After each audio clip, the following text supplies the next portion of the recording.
अस्सलामुअलैकुम नाजरीन, क्या हाल है? तबीयत से ठीक है?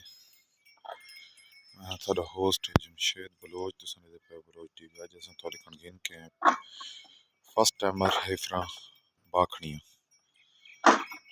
एक दे तले बछड़ा है ते एक दे हथ आले बछड़ा इस वेड़ी दे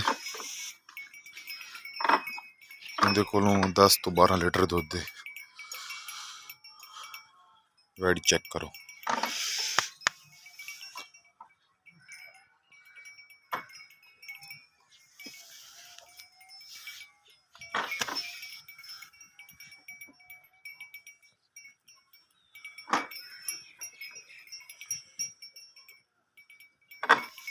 एक हथ वाले बाखड़ी है।